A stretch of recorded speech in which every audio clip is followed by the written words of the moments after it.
Les choses de la vie. Un petit bilan de l'année 2022.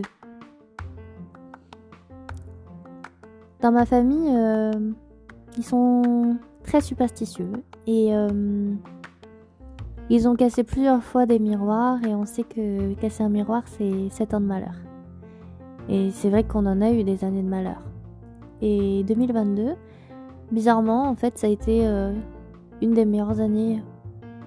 C'est pour l'instant la meilleure année depuis une décennie au moins. Et ouais, je pense que c'est important de se rendre compte de l'évolution au fil des années, de sa vie, de ses objectifs, et de se rendre compte que oui, la roue tourne et que il y a du positif. Et que voilà, à un moment donné, toutes les mauvaises choses ont une fin, ou du moins les choses sont moins dures, on les supporte mieux et on a l'âme plus sereine, plus tranquille. Faire le bilan d'une année, c'est se rendre compte aussi que l'on grandit, que l'on vieillit, que il y a des choses que l'on aurait aimé faire, que l'on n'a pas fait, ou des choses qu'on rêvait de faire et qu'on a réussi à faire. C'est un peu cocher les cases de ses envies, barrer les choses de la liste de ses envies et oui, de se dire que il y a du changement. Et même si ce changement est minime, eh bien, il faut savourer la victoire tout de même. Je vous invite à faire ce travail-là de bilan, de récap de votre année et d'écrire pour 2023, non pas des résolutions, mais plutôt de nouvelles envies, de nouveaux rêves, de nouveaux objectifs. Parce que avancer dans la vie, c'est de toujours avoir un projet ou plusieurs projets en tête et réussir à se satisfaire à la fois dans le côté personnel et dans le côté professionnel. L'épanouissement individuel, il se fait sur tous les plans. On peut pas juste se contenter du pro ou du perso. C'est vraiment une combinaison, une imbrication des deux qui fait que vous allez arriver à votre goal ultime, comme on dit. Alors, est-ce que vous aussi, vous avez atteint vos objectifs ? Est-ce que vous aussi, vous avez des nouveaux rêves ? Et moi, je vous souhaite de toujours en avoir plein et de réussir à les mener à bien petit à petit, pas après pas. Alors, pour ma part, l'année 2022, elle a commencé très très bien. Mieux que la fin de l'année 2021 où voilà, j'étais un petit peu triste. J'avais mon ami qui était parti en OPEX au Mali et qui m'avait quitté par message. Mais c'était pas grave, je m'inquiétais pour lui, je m'inquiétais pour sa vie parce que il était en mission à l'extérieur de la base et que il y avait des gros risques, du danger du côté du Burkina Faso et j'avais entendu aux informations qu'il y avait eu des blessés et heureusement il faisait partie du groupe où il n'y avait pas de blessés et donc j'étais contente au moins de le savoir sain et sauf et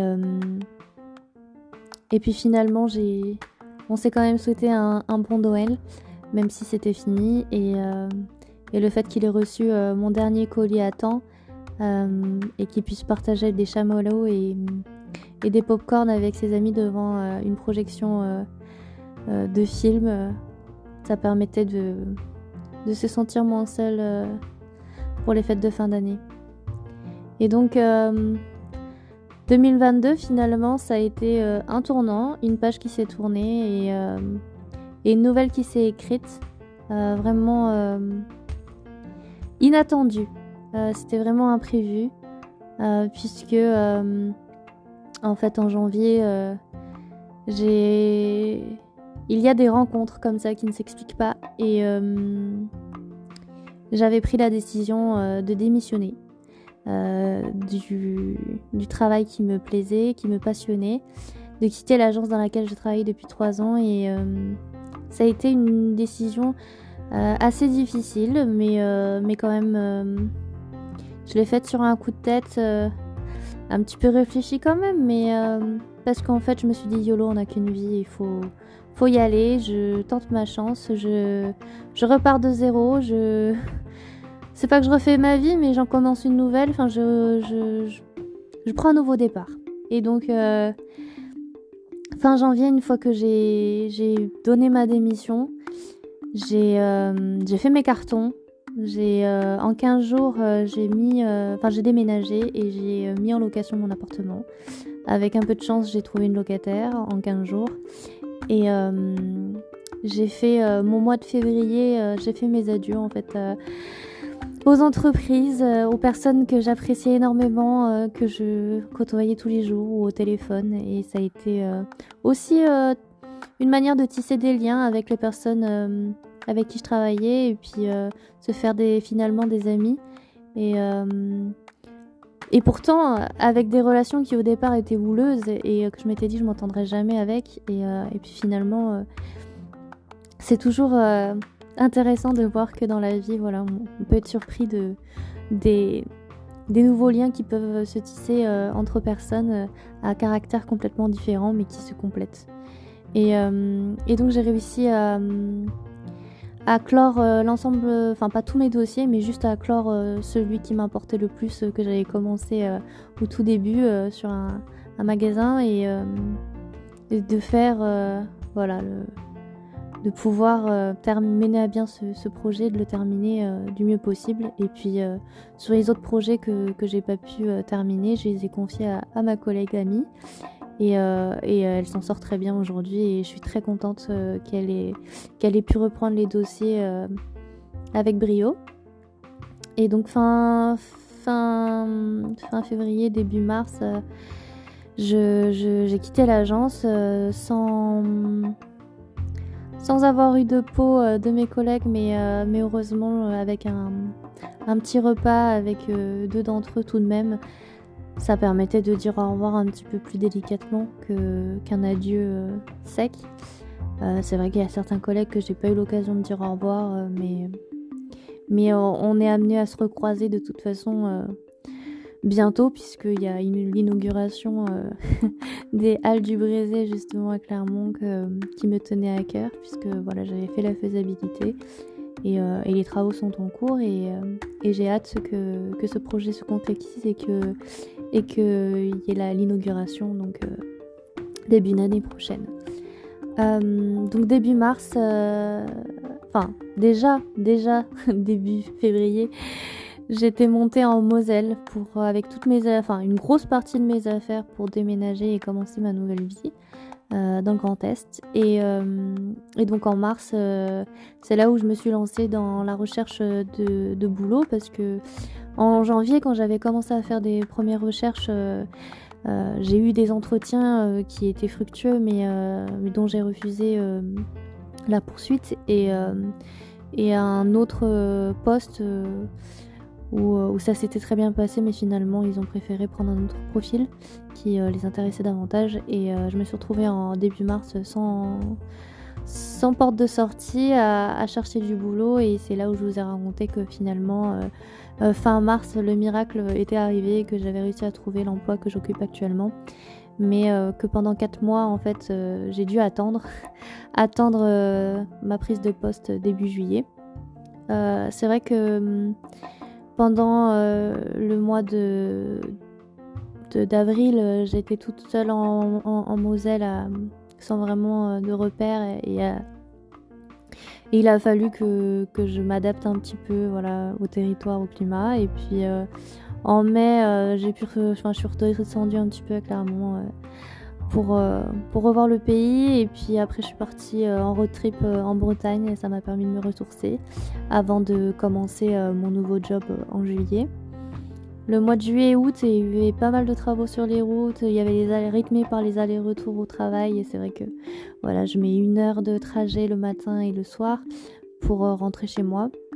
Et c'est pas évident. C'est vrai que c'est une certaine routine, une certaine fatigue. Mais c'est assez intéressant, je trouve, de pouvoir arpenter un territoire qui ne nous est pas forcément familier et de s'habituer un peu plus chaque jour en fait à la température, au paysage, à l'atmosphère, aux personnes. Et donc voilà, septembre avec l'arrivée des autres collègues qui étaient en congé, des nouveaux projets, un nouveau rythme qui s'est installé puisque de nouveaux projets qui rentraient. En octobre, l'arrivée de ma collègue Marie dans le même bureau que moi, ça a été une bouffée d'air frais et je suis très contente qu'elle soit dans mon bureau et qu'on s'entende bien. Enfin, j'espère, hein. Enfin, c'est ce que je ressens et voilà, on a des projets en commun et c'est vraiment très intéressant. Et puis mois de novembre et puis mois de décembre se sont enchaînés si vite. J'ai l'impression d'avoir commencé l'année 2022, d'avoir cligné des yeux et voilà, on se retrouvera bientôt. D'ici quelques jours, on va dire une quinzaine de jours, on sera déjà en 2023. C'est fou ce que le temps passe vite, mais qu'est-ce que c'est bon aussi de pouvoir savourer chaque jour comme ça, d'avoir un travail qui maintenant... Voilà, un travail qui me plaît énormément, qui me passionne, des rencontres vraiment extraordinaires, des territoires que je parcours, de personnes que je rencontre. Et voilà, cette nouvelle vie que j'ai choisie entièrement indépendante. Ça, c'était important parce que j'avais raconté dans mon podcast que effectivement j'avais à Clermont mon appartement, j'allais au boulot à pied, j'avais mon petit chien, mais j'avais besoin d'aide constamment parce que avec, comme je vous expliquais, ma petite maladie, eh bien j'avais besoin d'être accompagnée tous les jours et j'avais de la chance que ma mère habite pas très loin de chez moi pour s'occuper de mon petit chien, pour le promener et puis surtout, quand j'étais pas là l'après-midi et de pouvoir m'aider un petit peu dans les tâches ménagères et des fois pour m'aider un petit peu à faire à manger. Et c'est vrai que depuis que je suis en Moselle, je suis indépendante et autonome. C'est pas tous les jours facile. Je vous en avais déjà parlé plusieurs fois dans les podcasts que c'est très dur de s'en sortir toute seule. Pour certaines tâches de la vie quotidienne, j'ai de la chance d'être accompagnée de temps en temps hors mission et de pas avoir à tout faire pendant certaines périodes. Mais pendant les périodes où justement il y a des missions et c'est un peu plus compliqué, j'arrive à gérer quand même de mieux en mieux. C'est juste le manque de mon petit chien parce que c'est ma mère qui le garde puisque je ne peux pas rentrer le midi et que voilà, c'est quelque chose qui peut me manquer mais qui finalement est une bonne chose. C'est un mal pour un bien pour mon autonomie tout simplement. Et j'avais envie de dire aussi à toutes ces femmes ou hommes, compagnons et compagnes de vie, de personnes qui sont dévouées dans leur mission de tous les jours, que vous n'êtes pas seuls, que ça peut être dur parfois, mais que c'est aussi une fierté de pouvoir aussi être le soutien de quelqu'un. Et voilà, c'est vrai que vivre en caserne,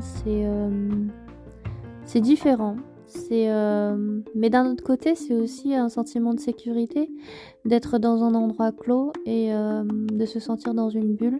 Et c'est ce qui m'a aussi aidée pendant toute cette année où j'étais en Moselle, où j'étais loin de l'Auvergne, de mon Auvergne chérie.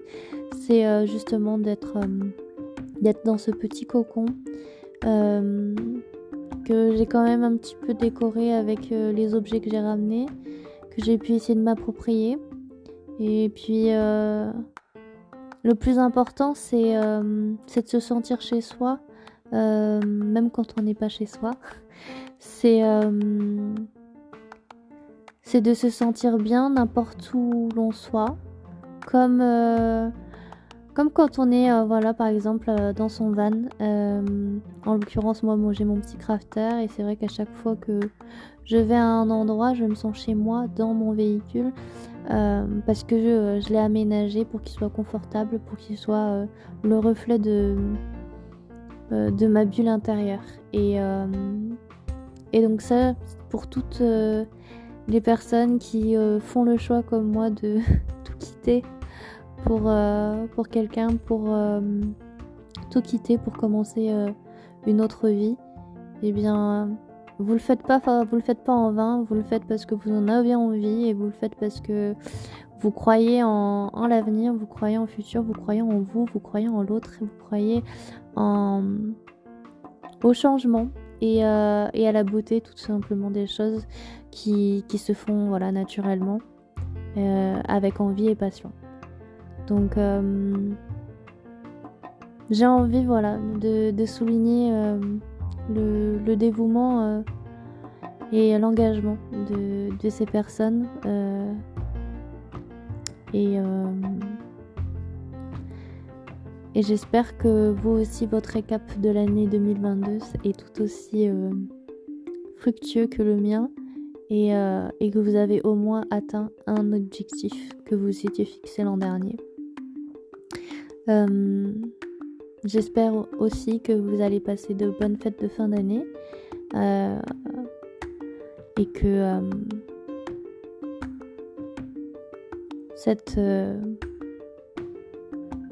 ces retrouvailles, en quelque sorte, avec vos proches ou vos amis se passera merveilleusement bien.